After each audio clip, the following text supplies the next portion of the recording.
हा मुलगा माझा दररोज गुळ खातोय, मग याच्यासाठी मी काय करायला पाहिजे? तुम्ही काही करा, याचा गुळ कमी करण्याचा प्रयत्न करा.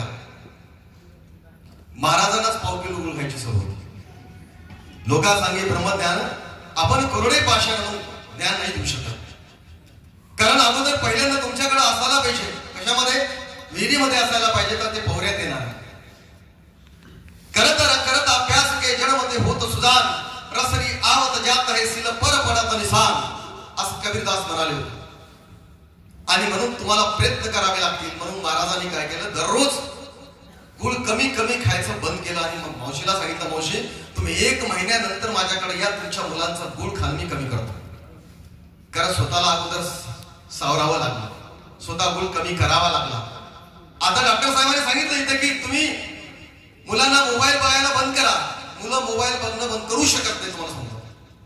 कारण त्याला एवढा मोबाईलचा लळा लागलेला आहे. आमच्या म्हातारी माणसाला, शेतकरी माणसाला, मेंढपाळ माणसाला, गुराखी माणसाला, अहो जिथं बघितलं तिथं मुलाला मोबाईल. काय सगळ्यांना मोबाईल आवडतो का? कारण ती तुमची लोकप्रिय वस्तू झालेली आहे. पण त्याच्यात तुम्ही काय बघता हे महत्वाचं. सकाळी उठल्यानंतर तुम्ही काय चिंतन करता हे महत्वाचं. देशमुख सर, मी रोज 2 तास योगा क्लास घेतो. माझं वय 54 वर्ष आहे. मी 95 ला शिकवलेले विद्यार्थी म्हणते, सर तुम्ही 95 ला जसे होतो, आज 2026 मध्ये तसेच आहात, तसाच आवाज आहे, तसंच तुमचं बोलणं आहे. याचं एकमेव कारण असं आहे की आपण आपल्या स्वतःला मजबूत बनवलं पाहिजे. सर सलामत तो पगडी पचास. तुमचं शरीर जर चांगलं असेल तर तुम्हाला हजारो पुरस्कार मिळतील. म्हणून पहिल्यांदा तुम्हाला स्वतःच्या शरीराला सांभाळावं लागेल. नाही तर आम्ही पाहतो आज महाराष्ट्रामध्ये धाब्यांची संख्या कमी नाहीये, पानटपरीची संख्या कमी नाहीये. आणि आमच्या प्रत्येक याच महाराष्ट्रातल्या मातीतले माणसं नाव देतात छत्रपती बांधकाम, जिजाऊ धाबा. अरे अवलादीनं तुम्हाला लक्षात घ्या, अरे ज्या माऊलीनं या महाराष्ट्र घडवला, 2 राज्यांना घडवलं, त्या माऊलीला पानटपरीचा एवढा दर्जा देता का? नाहीये.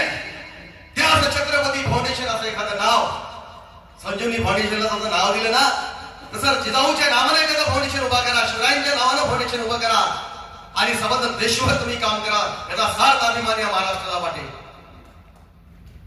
पण आमचं चाललंय कुठं? आम्ही कुठं ठेवलंय महाराष्ट्र महिना?